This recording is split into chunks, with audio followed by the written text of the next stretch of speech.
Kia ora and welcome to Auckland, the city of sails, the fourth stopover in the 2011-2012 Volvo Ocean Race. Yesterday, a jubilant win in front of their New Zealand fans for Campo, where spectators lined every vantage point on and off the water for a glimpse of the Volvo fleet in full flight.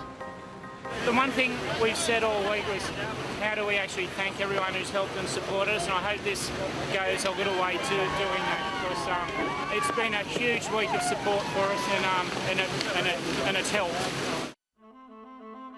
Ahead, a classic in ocean racing, more than 6,700 nautical miles from Auckland to Itajai in Brazil, through the Southern Ocean and around the infamous Cape Horn. It's a leg that draws sailors to the race to test their mettle, to see it for themselves, eliciting a mix of fear and inspiration. The South Pacific Ocean is the riskiest and most dangerous part of this Volvo ocean race. Winds are strong, the sea is extremely dangerous with more than 10-metre waves. There is no piece of land to stop the wind and waves of the Antarctic, so it's cold. But the sailing's incredibly stressful. It's when the boat's going its fastest. It's when there's the potential for ice in the water. It's when you're the furthest away from land if you ever were to have an issue.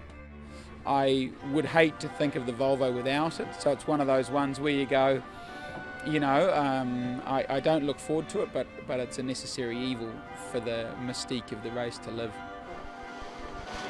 The cold, the sleep deprived, it's hard to sleep, the speeds, the remoteness, the gray, the black water, the gray skies. It's, your only friend out there is an albatross flying around, and they seem to be laughing at you half the time. What the heck are you doing down here? So it's not for the faint of heart. The leg will follow the old Clipper route south through the roaring 40s and into the furious 50s, names given to the strong westerly winds found in the deep latitudes close to Antarctica. The sailors will punish both themselves and their race yachts for the first time in freezing conditions and alone, further from civilization than ever before.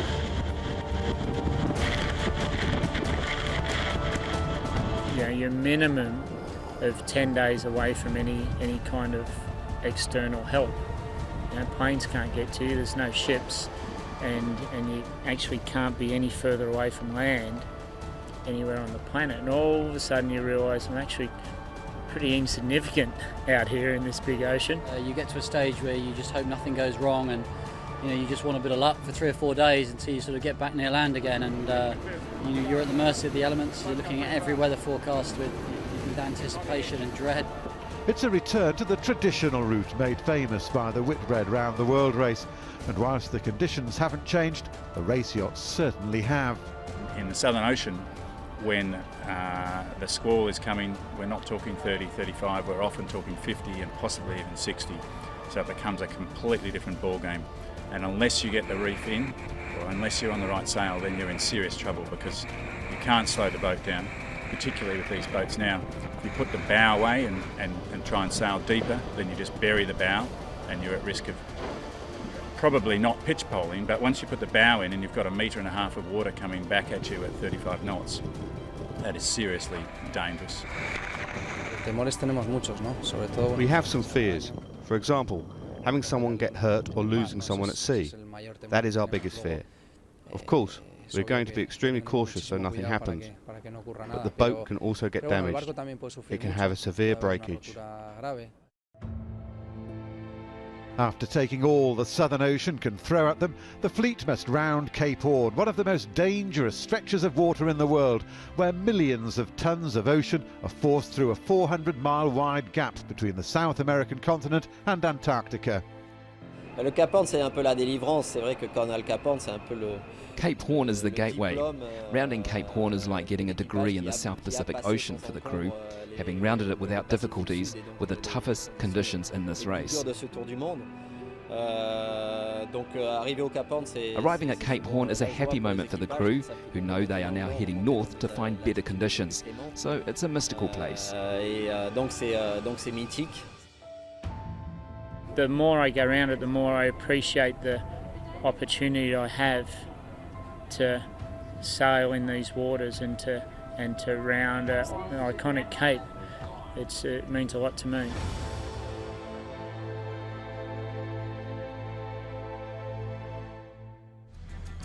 Haere Ra, a Maori farewell, the traditional sending off of the fleet. Mike Sanderson here on Sanya, heading his crew down onto the dock. Camper, the local boys, getting there.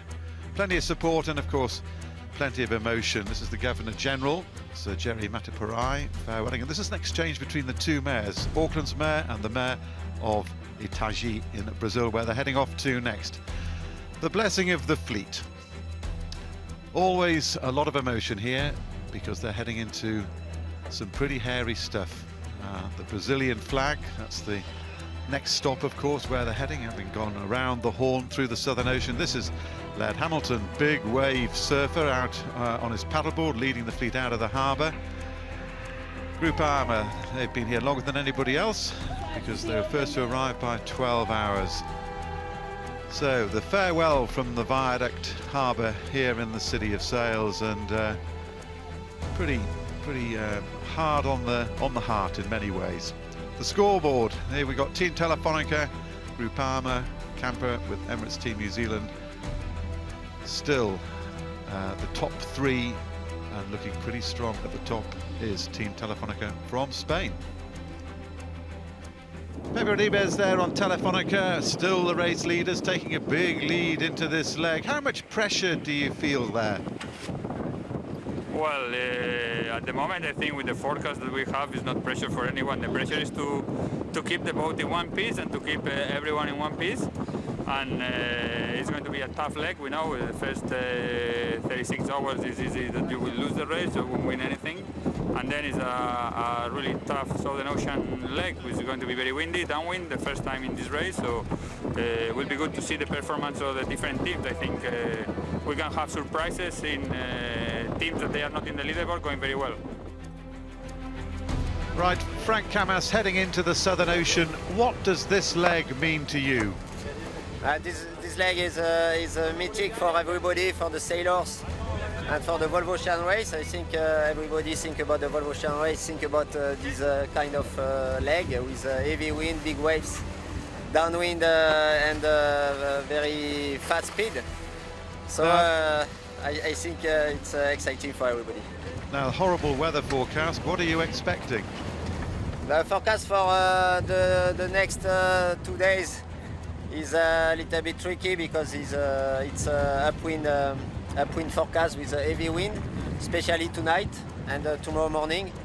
And we have in the same time past the point of Coromandel. So it's a tricky point.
Absolutely, they would have woken up with grey skies and a good breeze and known that that was the last time they'll put head on feather pillow for a while.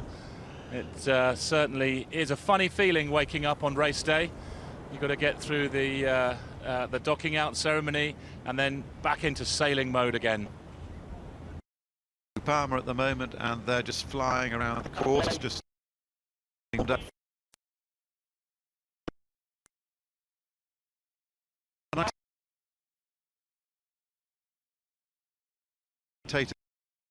just got to get around this track, and they've got to be presumably fairly conservative, because you can't afford to do anything wrong round here. Well, the last thing you want to have, but really the start and where you are off the start is, in context of the leg, are pretty insignificant.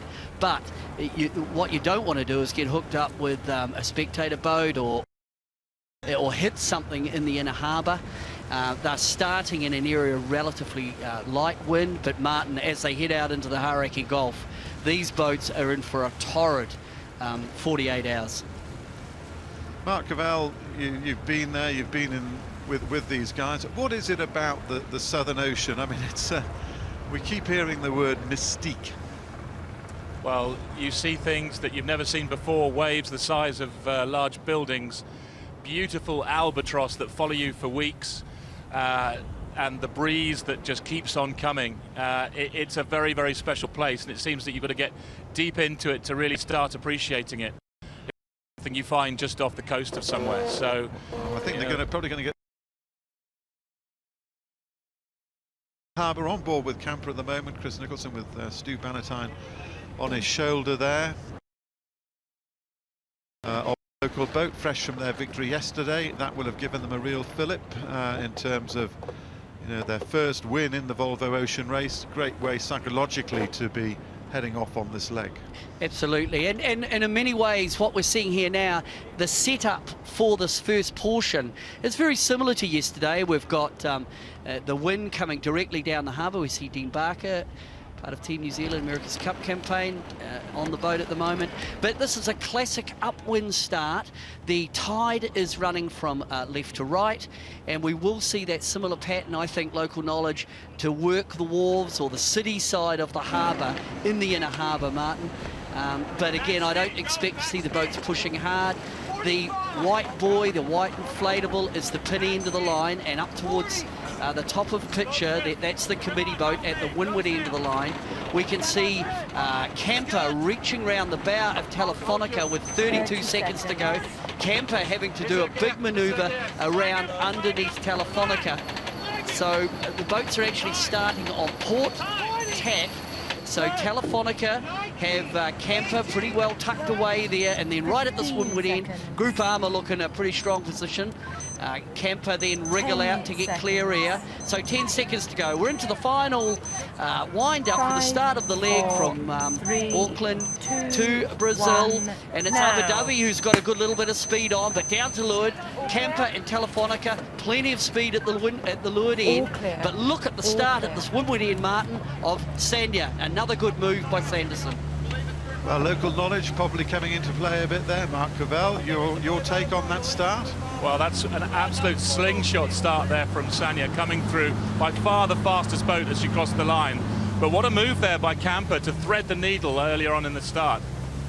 Well, they're heading off in the direction, as they did yesterday, to go out there and work the wall. That's pretty much what we would have expected. Yeah, certainly as the boats head over towards the tank farm there's tidal relief. The tide will coming in at around 2 knots. So from the right, it's Telefonica and then Camper down towards that leeward end. They'll be the first 2 boats to tack. And then at the windward end, it was Sanya, who were in very good shape. And that one panned out. It was Group Armour that actually got spat out the back a little bit. Now, Mark, I mean, obviously you want to lead the fleet out, especially if you're the locals on Camper, but how significant would it be to have that lead? And what would you think is the most important philosophy here at the start for this round the harbour portion of it? Well, it's purely psychological, and it is a great boost to leave leave a port in the lead, but there's many more miles to win, and it's not over until it's over. It's the finish position that counts. So, but the main thing is not to make any mistakes, not to break anything, not to hit anything. And we've had times like that in the past during the Whitbread and the Volvo, where something's made a mistake on the start, and that's cost them throughout. But Telefonica over on that wall is looking really good. And of course, when they tack, they'll be coming out on starboard, which is the right-of-way position, as Camper tack now and clear out the back of Abu Dhabi. Well, they took a bit of a hit there on Camper, Pete. Well, Camper were getting squeezed by Telefonica, so Camper have come out a bit early. Telefonica next to peel away. We can see Telefonica now tacking, and it's just a matter of whether Telefonica can have a piece of the boat still windward. Telefonica on starboard, they have the rights. Looks like Mike Sanderson and Sanya are clear ahead, so good start by Sanya. Oh, there's a protest flag. There's a flag there on Sanya. Sorry, on Telefonica. Just asking the question, did Puma tack too close? That's a inshore type manoeuvre. Kenny Reid really looking for the lee bow tack on Telefonica, and that has just pinned Puma, really pinned Telefonica behind Puma. Meanwhile, Mike Sanderson is making absolutely the most of it. That's a fabulous, as you said, Mark, a slingshot start. He's heading in towards the spectator fleets there. He's on the oldest boat, the only second-generation boat been around the world before. And that's some showing, but we're back on with Puma, with Ken Reid, wondering what's going to happen over that protest. This is now, did they? Well, we're not absolutely sure. Well, that was the issue there, Martin. Basically, Telefonica on starboard. Ken Reid came in for a lee bow tack, but it did look like Telefonica had to take action to avoid a collision, and that's the last thing you want in the start of a such a long leg. But Sanya really nailed the start, and they're going to lead out of certainly on this first phase here in the Waitemata. Bragging rights for the Kiwi skippered boat. That's quite we're looking at virtual now, and that is really quite a lead. And Mark, I mean, it's funny, isn't it, that we mentioned yesterday this issue that, you know, while they want to come out of here nice and clean and all the rest of it, you just can't stop the competitive juices from flowing with these guys. Absolutely, and that's what we saw with Puma and Telefonica there. We were looking right down their line as Puma tacked, and it was very close. But I can report, I've got the binoculars out and I've seen a green flag, so no incident. Green flag, so the on-the-water umpires have ruled that there's no incident. Certainly looked pretty close, but luckily for all boats concerned, no touch. Now we're seeing the effect here of the tidal relief as the boats head up to the Hilton and over on that shore side. We saw it in the import yesterday. Tidal relief, you just extend your lead. So Mike Sanderson taking full advantage of a beautiful start. Huge crowds out here to farewell these boats, and they're going to get this extra treat of the loop around the harbour.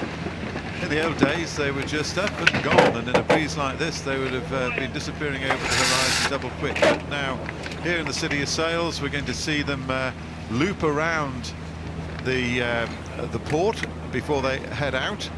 And I guess, Mark Cavell, that that it's a real treat.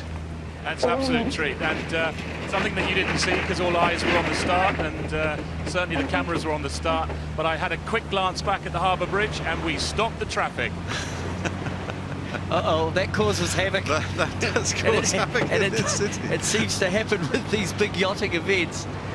Okay, well, we're just looking behind on Camper now, and we just got a glimpse of the spectator fleet, and it'll become a bit of an armada once they've completed this lap, and then they head off down. Tony Ray saying, just keep it calm, and more crowds taking up every vantage point here on the shore side. There is the Cloud, that building on the left from the Rugby World Cup, and Team Sanya. Well, they've really taken it to the fleet, Peter. Yeah, really beautiful start. They got over there to that city side first.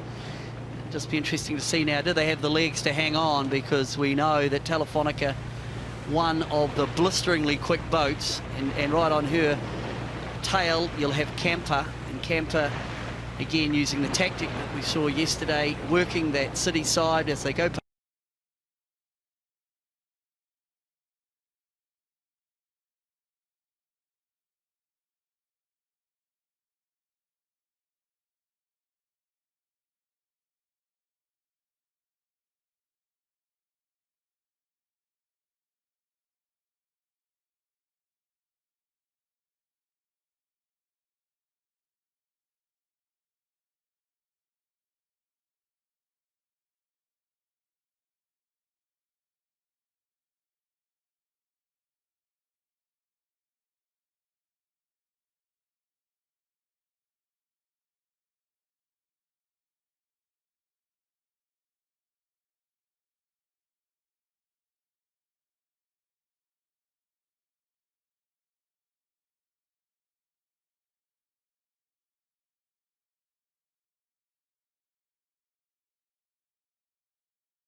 Apologies to viewers there, another little power hiccup, but we're back with the race now, and the fleet here is, as we say, working the wall up past that past the container terminal out there now.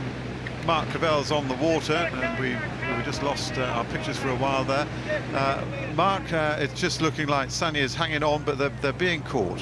Well, it's interesting because yesterday Camper came off the line on almost like the perfect dotted line to take them up to along the wall and squeeze around the corner, and it seems like Sanya is looking on the water for that very same dotted line, because they can now squeeze along the line, and all the other competitors behind actually have to go out a little bit further out into the current.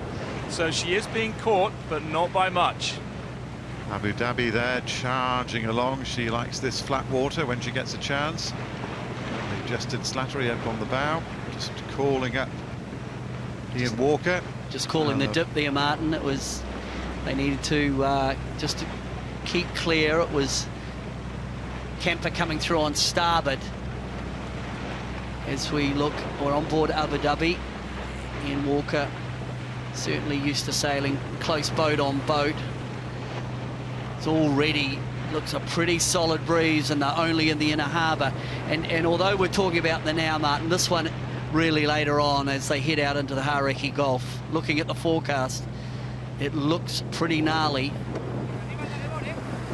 But we are going to enjoy a lap of in the harbour. They come up around a orange inflatable, then they'll run back down to the start finishing line and do it all again.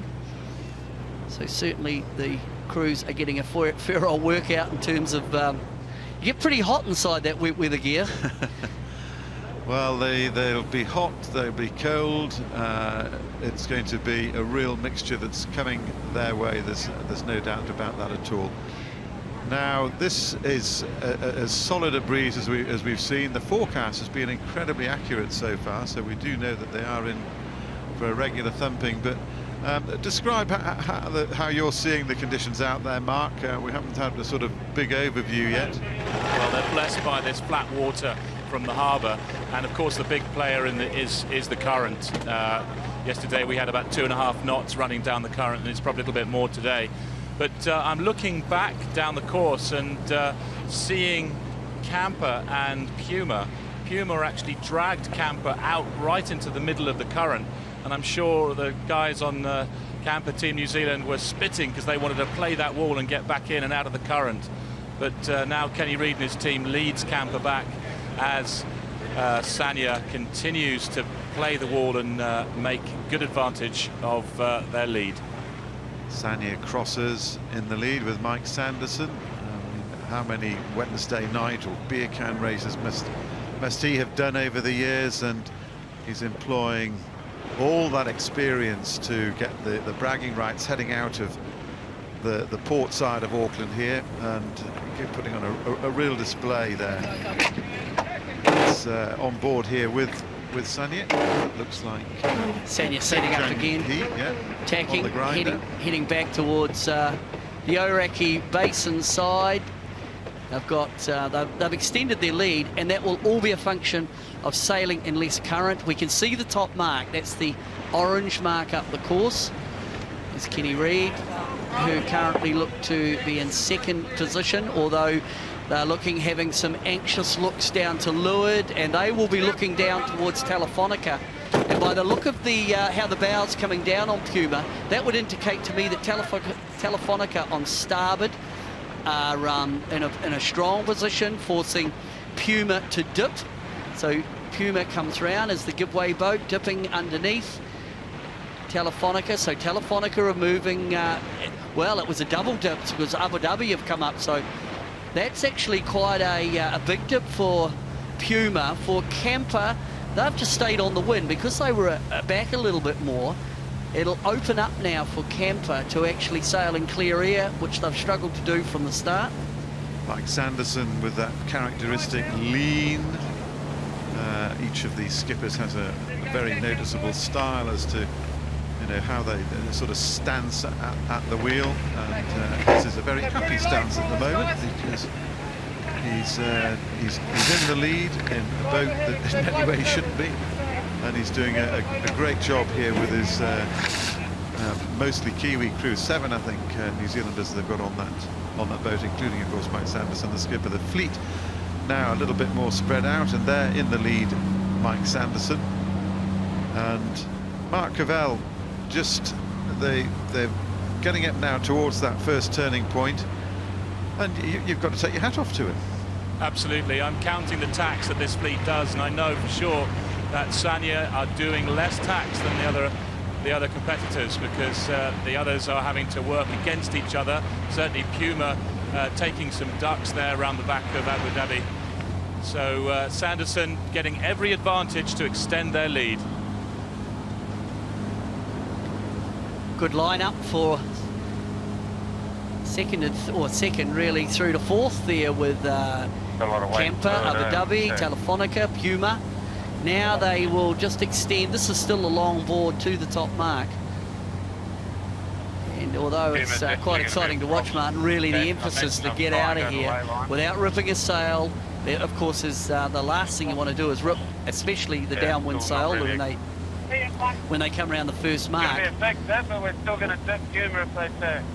can hear coming off, that's coming off Camper, just talking about if Puma tack, Camper will then have to keep clear. You can see the effect. Look at Telefonica holding up in the current as the windward boat. It's absolutely extraordinary. It's so noticeable as well. I mean, the fact that you can actually just see that just shows how powerful the tide is. On board Sanya, see the downwind sail being hoisted. It's on a roller. Different sails to what they used yesterday. They're in their offshore inventory, and all the sails on a roller. So Sanya working to get the downwind sail hoist. Will be an A2 for the downwind, but it'll have a solid luff. It's on that roller. But Sanya are going to lead around this first mark, taking advantage of a beautiful start. Short-handed, got to get organised early. On the bow, trying to... They've got a bit of an issue here, Mark. Are you close enough to see what's happening? Well, I can see Sanya's hoisting their A sail, and that is done in plenty of time. As they come up here, they've got a small little dog leg on stop. They're working hard. The halyard's coming up. I think the Sanya might have a bit of an issue on the hoist of their furled sail. We could see it was just caught under the hounds there, Martin. Yeah. Under we see where the genoa or the forestay attaches to the mast. But now it's clear, so no problem for Sanya. There's the first mark. Sanya have already got their downwind sail hoisted. They'll come up. They'll come to the ley line, and so that's the opposite tack, straight line to the mark. Right now on port, they'll come all the way until they pick up the reciprocal angle to that top mark. In nautical terms, the ley line. Lot on the foredeck for the front of the boat on board Sanya. I think it really, the point that was just being made before is emphasised here. We're watching them trying to get up there. get the sail up. You don't want it to snag on another piece of the rigging. And again, Mark and Val, we talked about protecting your assets yesterday, and you know, you want to do nicely here, but it's a long way to go. Yeah, very much so. These guys do carry sewing machines on the boats, and as we saw from Camper on the last leg, it took their preferred sail out for at least 2 days, and trying to mend a sail the size of a tennis court down below is not an easy job. But we've got Sanya now coming across. She's tacked. They look like ready to unfurl that A sail and fly down the harbour to the leeward mark.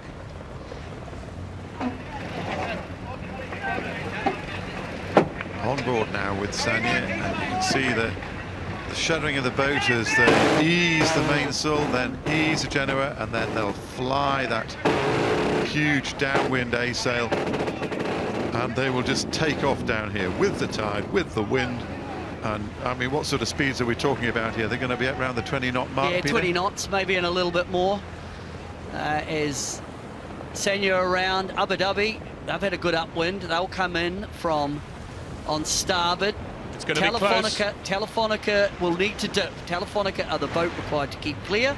So the bow comes down. Ika Martinez brings the boat down, and he'll dip behind Abu Dhabi. Nice work on Abu Dhabi there to get themselves up the fleet. But looking at Abu Dhabi, I don't know if they've got their A sail hoisted. I didn't see the up on the forestay. I didn't see the second sail hoisted. I'm not sure whether Abu Dhabi are ready for this downwind. Telefonica had their A sail hoisted, and Camper slipped in there just ahead of Puma. Yeah, no, they're doing a back hoist as the A sail comes out now and starts to fly on Abu Dhabi. So they elected to hoist off the foredeck because the sheet's still not on yet. But we've got Telefonica now set. Camper around the mark, just about to unfurl. There she goes. But we're really with a lovely lead forward. We've got Sanya heading down as Puma comes around the mark. Very, very close on its stern. We've got Groupama. It looks like Groupama going for the jibe set. They are set on the starboard side, so as their stern comes around the mark, the Vang's off the main, ready for what looks like heading off on another direction. Yeah, to me, Mark, I think Groupama are just doing a late hoist. They also didn't have their halyard hoisted. The long board to the bottom mark is starboard, and all the boats are on starboard. So Groupama were a little bit more conservative, and in the context of the leg, really has no bearing. So now the boats are barreling back down towards the start finish. They'll go around a white inflatable marker, and it will be a short leg because they've got lots of current under them. Sanya, good solid lead there. Good solid lead to Sanya over Abu Dhabi, Telefonica and Camper. Now you talk about the long board, Peter. Can you just explain that a little bit? You're saying it's starboard. They're going to be staying on this one point of sail pretty for well, longer than the other. It's not a downwind. It's essentially a broad reach. There might be a little bit that they need to do on port at the bottom.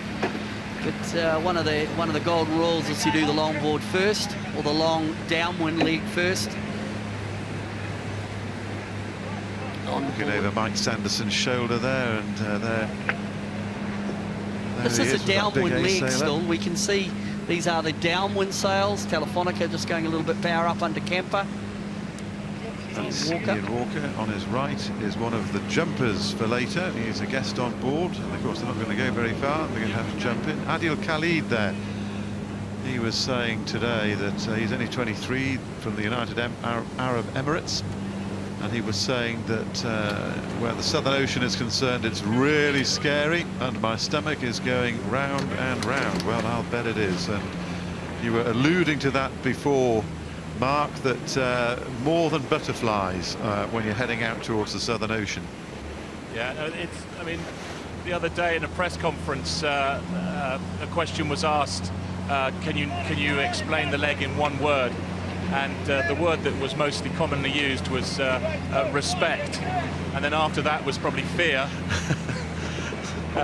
So that just really does sum it up, as Sanya now jibe across to Abu Dhabi's line, but Abu Dhabi now coming down with a great head of steam So nice jibe there by Sanya. And we've got a real luffing match if we can turn to Telefonica and Camper. Telefonica really took Camper up as Camper came down on some pressure to try to roll over Iker Martinez and his team, but Iker wasn't having any of it and put the bow up. And they're still going, and that's going to push them up to the spectator fleet out on that left-hand side of Devonport. This is going to be really interesting, because Iker's going to be very happy to push him up there until he has to jibe, which he does now. So all action here on the Waitemata Harbour in Auckland. You can see why it's called the City of Sails, because there's so many boats out there, and Camper being chased into the spectator fleet, and they'll have to well, the spectators know what they need to do and what they don't need to do. And they'll be looking, all the spectator craft, of course, know that they're going to be doing a loop. Oh, right, this is right into the fleet, into the spectators. And you know what, Martin, if there's anyone listening, and this is the advice, if Camper, a 70-foot open 70, comes charging at you, just stay still. Just stay still. Do not move. They'll get out of the way. On board Camper, they go into their jibe. And what are we looking at here as the jibe goes through?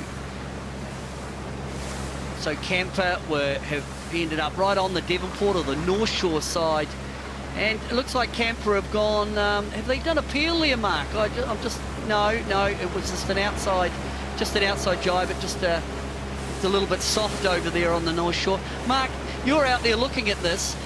The sails that they've got on at the moment, all the fleet, are their downwind sails. This is a downwind leg.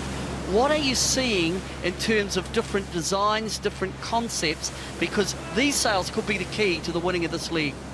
Well, this is the downwind leg for sure, and as I look up the fleet, you can see Camper's absolutely huge sail. It's almost unsupported at the top. It's so big at these angles. And there is variation. I mean, there's a lot of variation as you look from this angle across the fleet. I was speaking to Ian Walker, and he said that one of the things they were thinking about, and I think he's actually tried it, is to use his Code Zero, which is only really set up to 6 knots normal, but he's used it in 30 knots, but going dead downwind, so keep the pressure off the sail and don't load it up. But you get a much lower angle and some great effect out of a sail that wasn't really built for that range. Sounds positively terrifying to have a monstrous sail up in 30 knots of wind, and this is what they are going to be doing in the next couple of weeks down there in the Southern Ocean, heading towards Cape Horn. Well, one of the discussions, of course, is that because of the sail limitation, that they're only allowed 3 downwind sails, and really you have to figure out ways to adapt the sail and get a wide range so you can use the sail right through the conditions. It's not as though you can just peel to another sail. They're very limited in the sails that they can use. As we're just behind Camper, down to leeward Telefonica, and it looks quite quiet as they're down, or it's quiet for Camper. Yes, looking across the course now, we're just out to the Devonport side of Sanya, and Sanya is sailing a little lower and a little slower, and the boat on the march with probably more breeze than any other is Abu Dhabi, out on that Hilton Pier. It's the Princess Wharf. They looked like they were fairly moving along. We just saw a shot earlier there of Lion New Zealand, an old generation from the 1983 race, the Whitbread, what was the Whitbread around the world race, and look at Abu Dhabi are smoking. They're quick down here. They like the flat water. Looks like Ian Walker has come up here. They were second at the top, Mark. I think they're going to be pushing here for a lead change as we're on board Abu Dhabi. I know maybe Sanya are still okay, but there's certainly not going to be much between them as they come down towards the turning mark at the start finishing line. So Abu Dhabi have been the charger on this downwind leg, Mike Sanderson.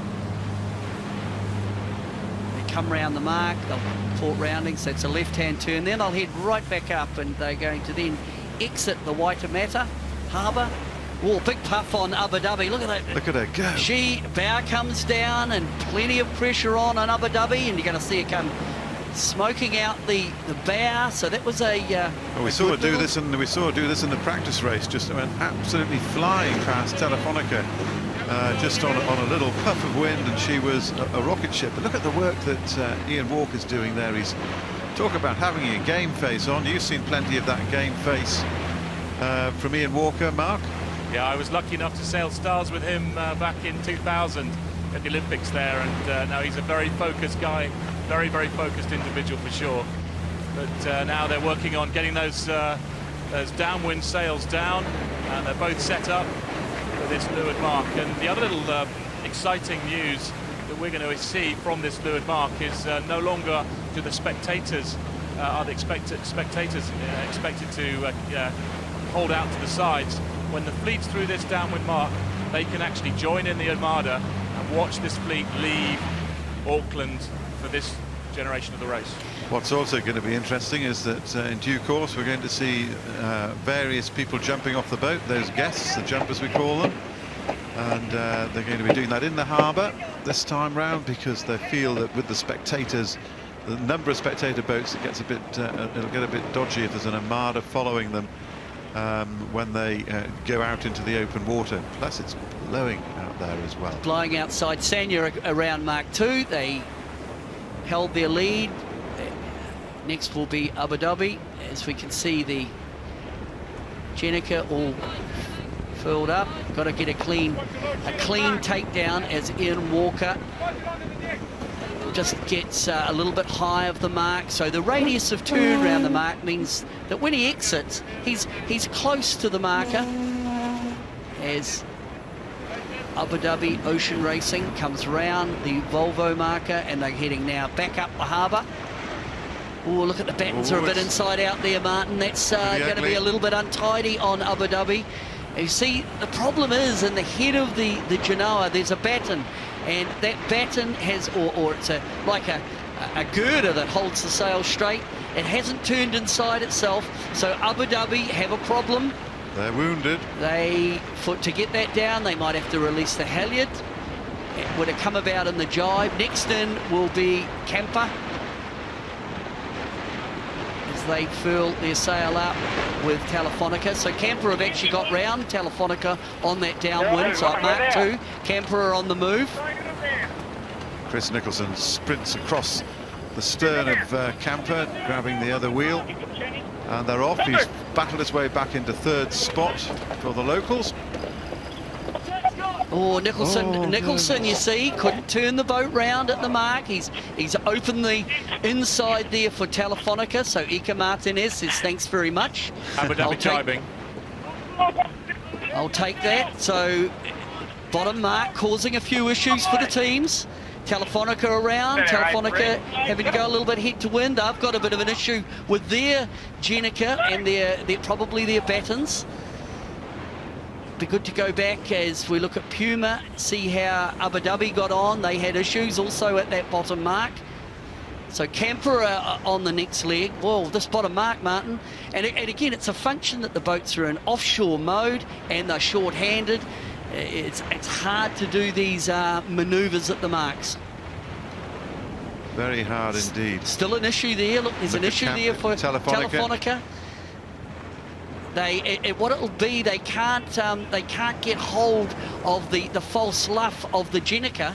So Ika Martinez takes a luff. That means that the bowman can get hold of the furled sail and get it down onto the deck.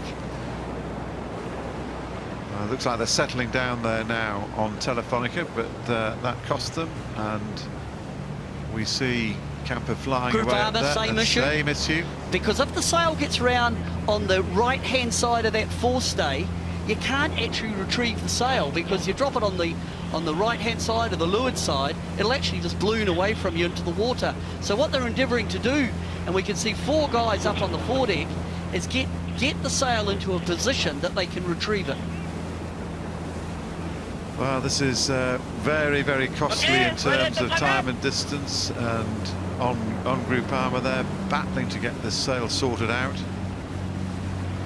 And frustrating for them, and that's all part of the issue of these import races. We've always saying this, they're really short-handed. So here comes the luff. Here they go. So they'll luff the boat into the wind, pull the sail on the windward side of the Genoa, and of course it's also heavy and it's wet, and then try and drop it on the windward side. Got it. Got it at last. A2E, that's their A2 downwind sail, but pretty hard to retrieve at that bottom mark. Okay, and we've got a jumper going. I can tell you this is Blue Robinson, who rides for Seahorse, who's carrying United Arab Emirates flag, and he's gone. Oh, that was quite a stylish nice one, work. Pete, I think. Nice work. work. Went on the high side, which is the way to go. This is, and now getting in for the pickup, and we've got a few of these coming up. That was Blue Robinson from Seahorse International, the renowned sailing magazine, and we're looking here at Puma, powered by Berg Propulsion, and they're currently just languishing towards the back, but you can see how expensive that was on Groupama, the problems that they were having trying to get that headsail down. Well, a lot of the boats had issues at the bottom up. Mark, it is difficult, isn't it, to retrieve those downwind sails that are on a furler when you've got to do a short-handed takedown. Yeah, no, this is, like we've said before, these are juggernauts compared to the size of course that they're sailing. And I've got to say, the only team that actually pulled it off with 10 out of 10 with Mike Sanderson's team on Team Sanya. Really nice, but we've got a huge big wind shift here as Sanya's bow goes down. They've literally run out of breeze, and it probably took a 30-degree shift to the right. And the fleet can look forward and see that, and they start setting up, but it's going to hurt Telefonica because they're just on the corner of Camper. Sure, the breeze will come back soon. Well, we could just see the lines of breeze from, we were just on a helicopter shot before there, Mark, and we could see the lines of breeze marching down the harbour, so they'll be getting back into it in due course. Well, it's a function of the wind coming over the land of the North Shore, and it just bends the old geographic shift, and this looks like about a 30-degree wind shift as the boats come up the harbour. We can see there, it's that function of the wind coming over the North Shore, and it meant that Sanya got a header, and it bent Sanya more over towards the container terminal. There's our order there, yeah. I would expect the wind will come back though, Martin. I can't imagine that it'll stay too funky, especially once they get into the open waters, once they get into around North Head and head out towards Takapuna. Well, we know that it's pumping out there offshore already. So we've got a couple more jumpers to go off Camper. Just behind there is Dean Barker, the America's Cup skipper, and he'll soon be making his leap. Be interesting to know what he thinks about this, because he's done a lot of offshore sailing, obviously, but the round the world I don't think has ever appealed enormously to him. I think Dean might be thinking, oh, interesting to have a go, but when do I get off? What's the time? I think that, you know, I wonder, I mean, half of him would be just itching to be driving one of these boats, because they're just, they are absolute greyhound of the sea, and a lot of fun, especially when they get cranked up and you get some speed on with them. It's got quite quiet. It's got quite light in the inner harbour as they head now upwind. It looks quite tranquil, but that is not going to be the case for a while. Yeah, Mark, what are you feeling breeze-wise down there? Well, it certainly is up and down and oscillating as I'm looking over to Sanya, and I can see Sanya's heading has come back up, and they're going to be running along the side of the wall. At least that heading that they headed took them, it's actually taken them out of the current, and they're looking at the fleet just sideways here, and they still have a lovely lead. Gorgeous shot looking out over Devonport towards the container terminal, with Camper, Puma and Telefonica thumping up the middle of the Waitemata, Auckland Harbour. See the crowds there still enjoying enjoying this site. It's been a great week here, something like 250,000 people going through the viaduct race village, and we'll be sorry to see the fleet go, because it's been good fun having them in town. Just looking at the configurations of the boats, race leader Telefonica. Looks clean. Yeah, it does look very clean. And the other comment or the thought I had is that it looked like Camper just carrying a little bit more mast rate than Telefonica and Groupama. Many think that Camper, one of the faster upwind boats, so we'll see what unfolds in the next 48 hours, because the forecast is for a lot of wind. Over there we can see now Sanya have tacked. They're heading back out from the container terminal. They'll come up, they'll come round the top mark again that they originally went round. Then they head really out around North Head. Okay, we're with Sanya there. They've tacked out, coming back into the harbour. They've played this race absolutely beautifully. Their crew work has been slick. They didn't have that same sail issue that affected Abu Dhabi and the other boats, and that sort of, that's made their lead even bigger. And they've also just sailed into all the right places. And of course, the effect of the sail problems like Abu Dhabi had means that you can see the damage that it's done in terms of the lead that Sanya's been able to extend. Yeah, put that down to the start. Yep. It was Sanya that got the start. They led off the line. They've been able to just dominate the upwind legs. You can see the effect of the current there. We talk about the current coming into the harbour from left to right. You can see it coming like a river around that little breakwater there with on the commercial part of the port. Yeah. And what the afterguards are trying to do is to put themselves in a position where they're in minimal current, less current on the edges in the shallower water. Well, Pete, sorry, Yeah, Pete. Go ahead, Mark. I was just saying that I bumped into some guys last night, and they virtually called the race as they were watching it. Just lovely amateur sailors who race this harbour every Wednesday night with a beer in their hand. And before the start, they were all saying that's where you want to start. That's where Camper started. They talked about every single nook and cranny of the wall, and they know it well, and how the current eddies and the wind shifts along that course. And I think it's not very often you go to a place where there's so many people who are doing their armchair tactics and who know this area so well. Well, the inner harbour of Auckland is certainly, they have a lot of racing from the yacht clubs up under the harbour bridge. And one thing that has happened to the inner harbour, Mark, it has changed, because as the port has changed and there's been reclamation, and in fact, if you look where Camper is now, that is a new reclamation. It has changed the geography of the harbour, and certainly when you talk to those so-called amateur sailors who are pretty au fait at sailing on the harbour, they can tell you about the little back eddies. As we look at Sanya, they continue on, they will go all the way up to the ley line.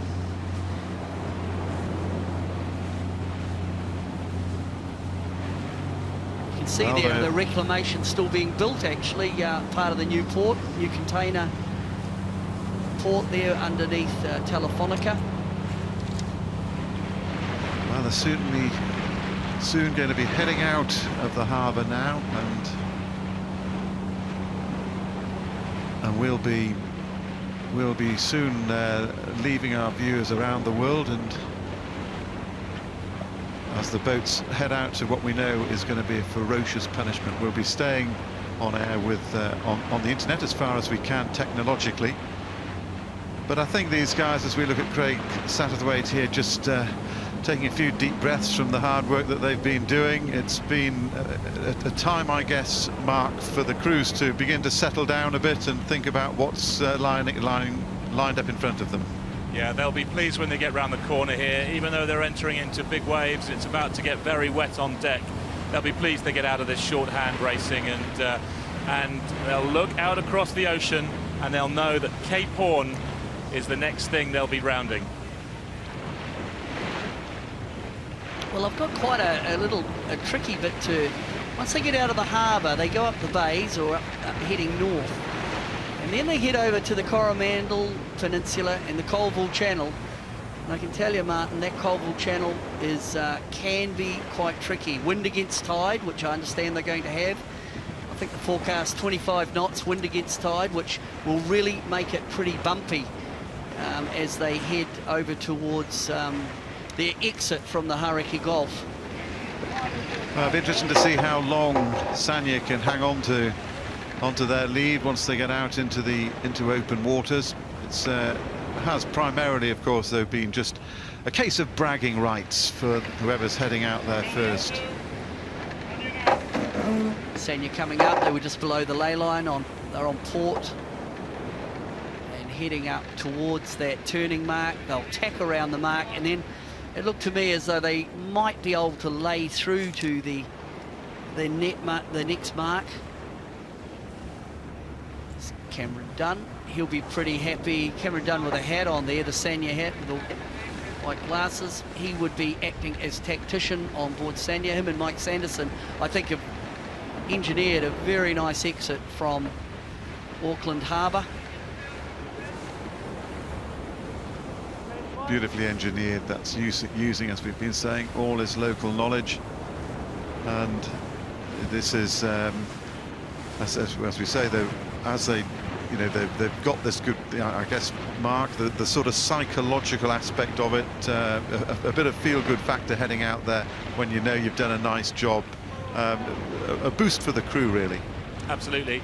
It must be wonderful for Mike, because Camper, Team New Zealand, has had a lot of local support, being the New Zealand boat. But Sanya, you can't forget, Mike's from this place, and he's got a lot of Kiwi crew on board. So this is going to be very, very nice for them to lead out of their home port. They're just heading up. They've held off their tack for a while, and I can see there's one of the old America's Cup boats on the bow. We might get a two-shot as they come up towards that. It's quite interesting to see the open 70. Okay. Here's Mike. I think hang on one second. I think we're going to get away with Mike.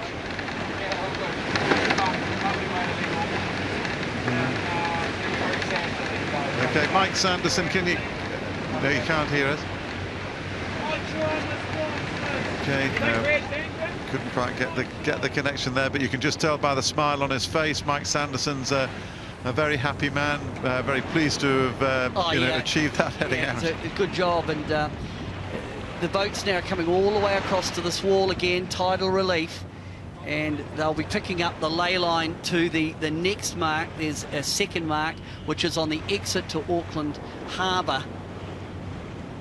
But you can just see that Sanderson or Sanya and Camper are using that local knowledge. That's the wall there, the wooden barricade that runs down outside the marina and a yacht club facility, Kahu Bay.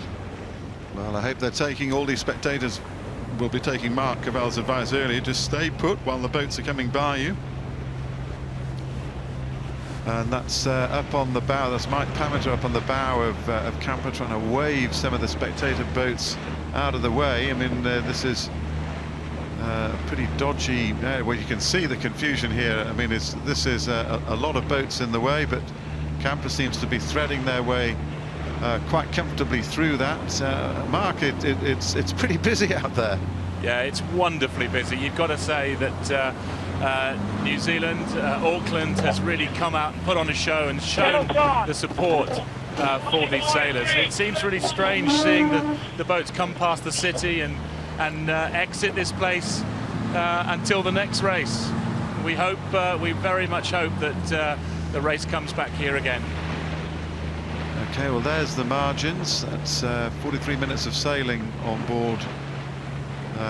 That's so far since the race started, and a nice little lead for Sanya as they begin to head out. This is this one of the big long wharves looking out across the harbour, packed with spectators. I think they were estimating something over 1,000 boats out yesterday. I suspect there might be even more yesterday. People taking every vantage point to look out across the city and across the harbour to watch these guys heading out. And I think most people here know that what they're heading out into is going to be something very, very rugged. So the boats, you see, we heading towards North Head, still punching tide. It's going to take a little while to get out of the harbour, get the relief from the tide, but Camper up to windward, Telefonica down to leeward here. There's onboard Camper. So the headland there that we're looking on, that's where we're based, North Head, which is the iconic headland. There's the massive crowd up on North Head enjoying festive occasion, really, isn't it? Today and yesterday, really, there was a lot of people up here enjoying the day, binoculars, the New Zealand sailing public, pretty educated. I was out there before, Martin, and they asked the questions, they know the technical terms. Well, that's where we're broadcasting from now. That's one of our towers, the orange tower there up on those two towers you can see there on North Head, looking back down onto the city as Telefonica puts in another tack.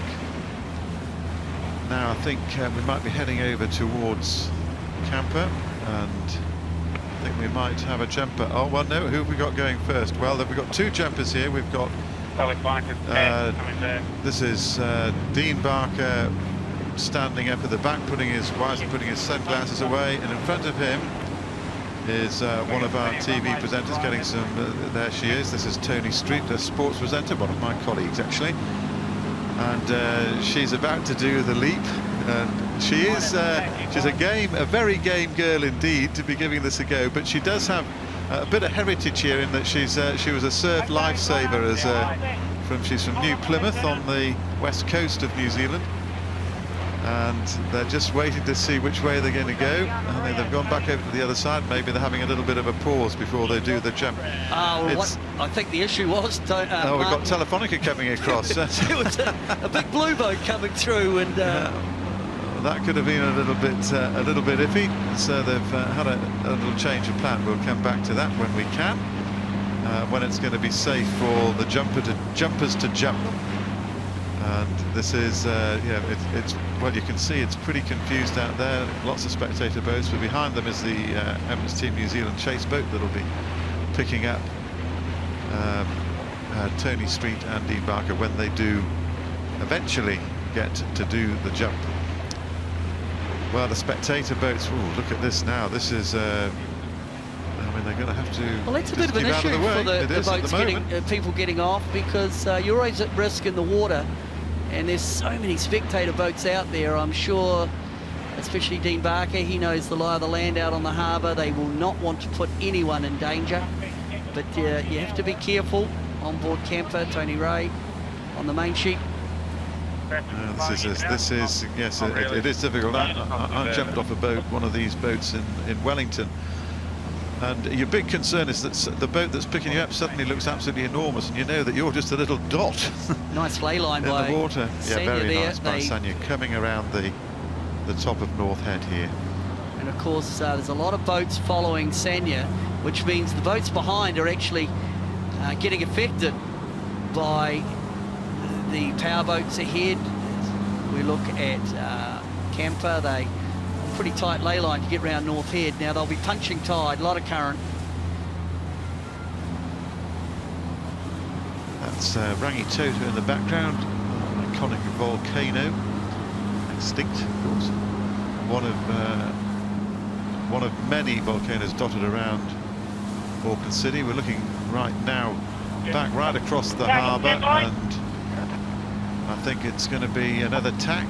Well, that's an interesting one for Camper. I think Nicholson was trying to lay around the end of North Head, but they're setting up to tack. So this will be just a little bit costly for Camper to have to clear. We can see there's a lot of spectator boats. There's North Head there, so Camper.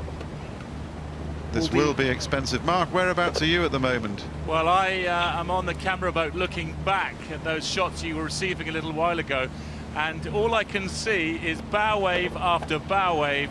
The water is chummed white with spectator fleets, and Here we Camper go. was right at the middle of it. It really is incredible. And we're just about to see Tony Street do her jump. I think this is when she gets the word. No, they've canned it again. They can't. There are concerns, you know, with all these spectator boats around, getting people off, keeping people safe.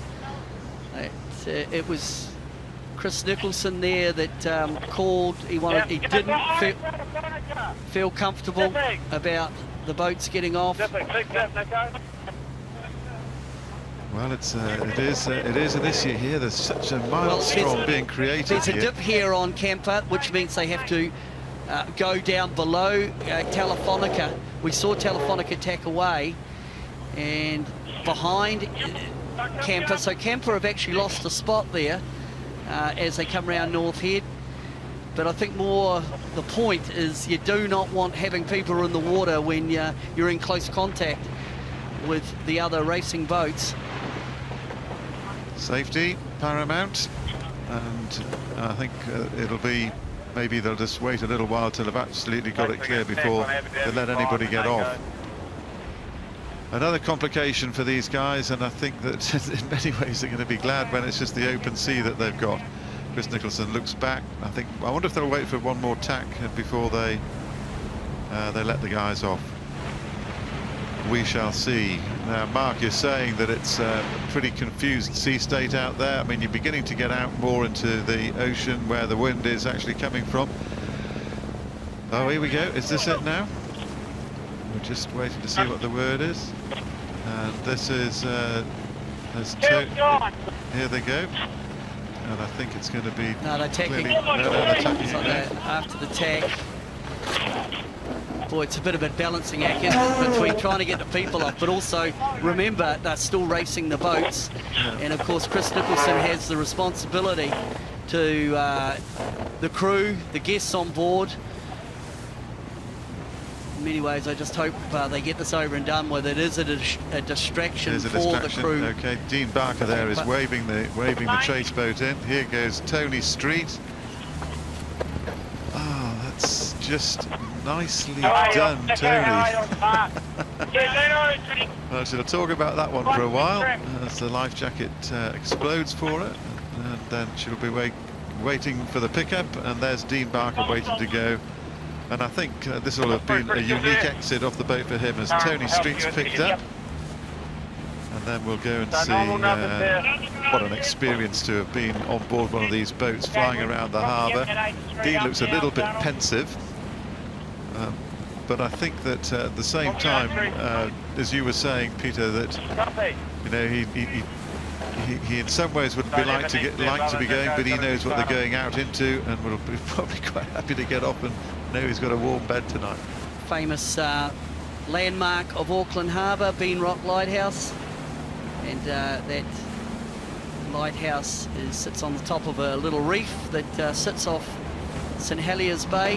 As we look at Barker, Dean Barker getting ready to jump off.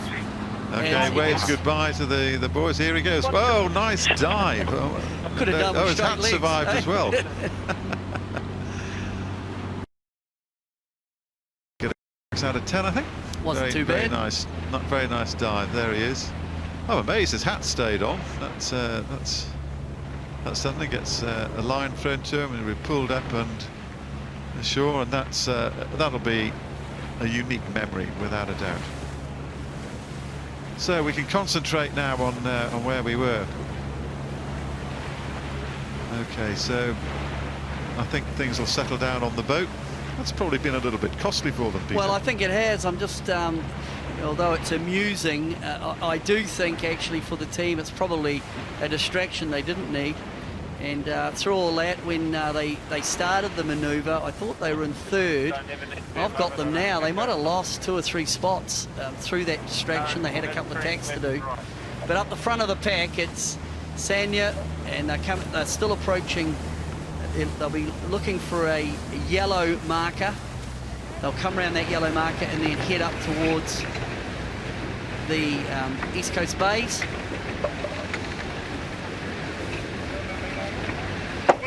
On board with Sanya, and again, as we say, such a familiar coastline for these guys, and where they've cut their sailing teeth. There are sailing clubs all the way up in all these bays heading up on the left-hand side of this boat as Sanya goes into another tack. You see the mark of the course. They're being driven up the coast where there'll be people all the way along until they turn and head away.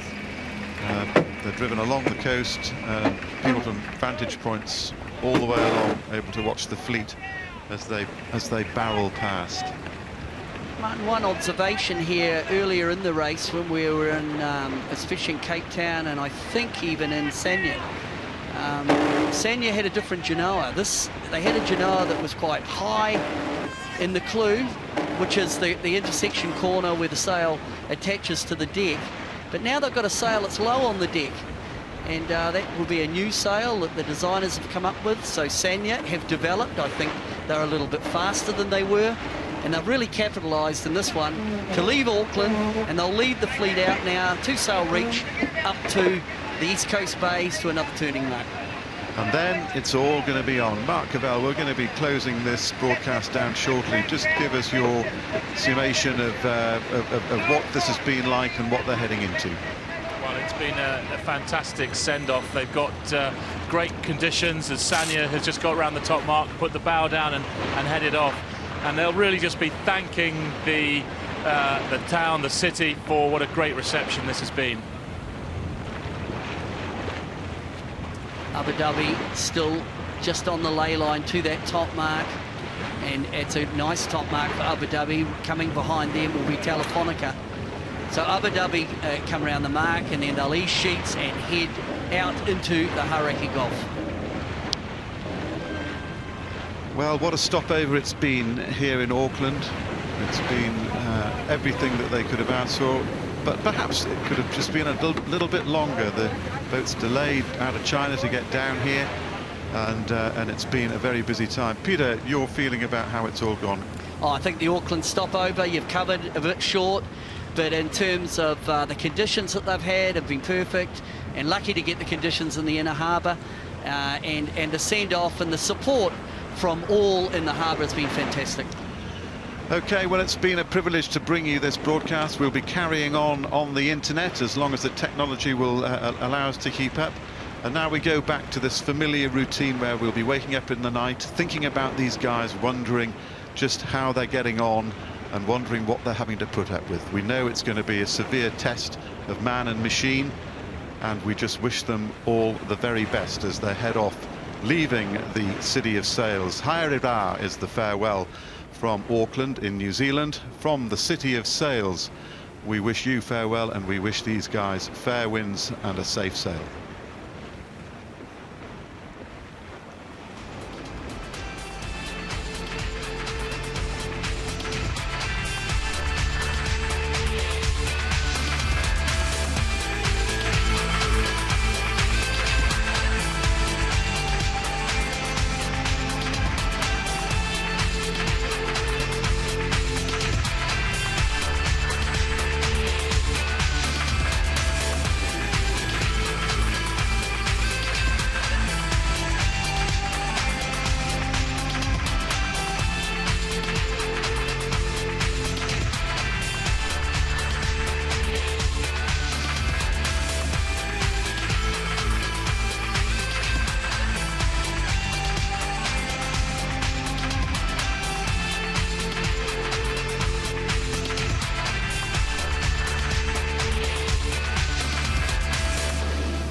Welcome back, all you viewers on the internet around the world.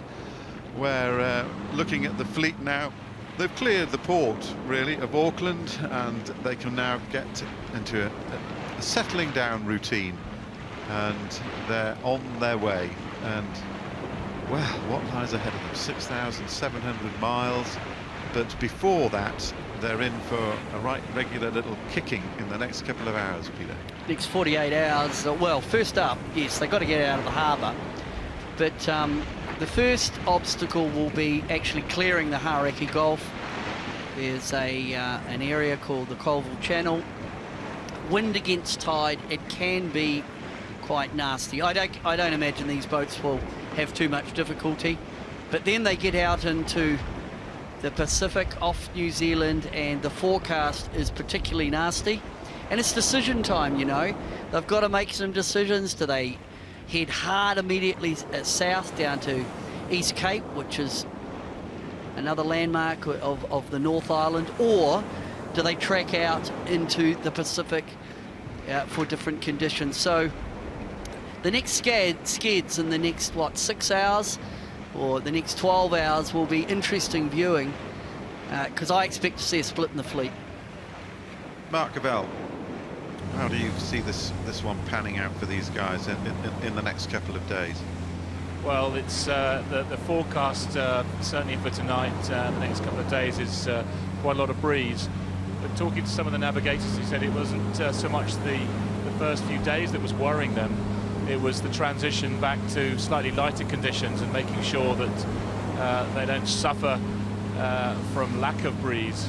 So that was what was concerning the navigators. But just looking off to my left as we're tracking along the fleet, we've got Sanya in the lead, who was obviously last into Auckland, and way back on behind me is Group Armour, who was first into Auckland. So completely reversed as they left.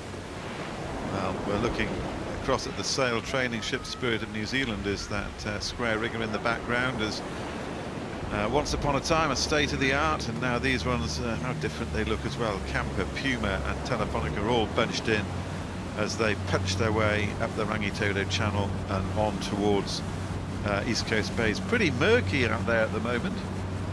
Yes, very murky. There's like a mist in the air. The breeze is still up, and of course the green sea is no longer green. It is just white with waves made by this incredible spectator fleet. It really is incredible. There's canoes, small dinghies, launches, bigger boats, jet skis, ferries, you name it, it's out here. Mark, how many boats do you think you've got out there doing the exit? I started counting and lost count as it's got to be 1,000 boats. It really has. It's an incredible sight. It really is. This is the island of Rangitoto, which is a real icon for New Zealand because it's almost a perfect volcano, and it looks the same whichever way, wherever you are in the city. And it's attached just to another island, Motatapu, and this is the view from there. You can see the volcanic look of the place, and this is flying across, and there's that spectator fleet that Mark is referring to. We're looking right back from Rangitoto across the Rangitoto Channel, which is the main shipping channel leading into New Zealand, into Auckland, and we're looking back now. The tower in the background is alongside one of the beaches, which is Takapuna, which has its own boating club. In fact, how many boating clubs would there be up there? I suppose. Well, there's Takapuna, there's Milford, then we head up to. Before that, there's well, down here in Aranek. Devonport, Aranek. And there's what, there must be six or eight along the bays, and of course, in many ways, where the boats are sailing now is one of the nurseries for New Zealand yachting or sailing, with many of the champion sailors, especially from the Auckland area, coming from these yacht clubs along the bays, as we call it. Things are starting to settle down. We can see on board Camper, it's not as frenetic as it was. The other interesting point there, Martin, they haven't actually bothered doing their stack. Yeah, I was just thinking these that actually. I was just looking. I was wondering why they would wait. Mark, why would you wait before you start heaving the sails up? Because there's quite a lot of tacking to be going on yet. Well, I can tell you in one fell answer, it's such an effort to stack. It can take up to 40 minutes on a big stack. You know, you stack the food bags, you stack all the sails, and it is just simpler to be nimble on your feet and be able to tack easily. And you don't want to be moving these sails back and forth in these close conditions. You know, imagine tacking round spectator votes and all the marks they've had to do. So get it down below, get it out of the way, keep it clean, react to the conditions, and there'll be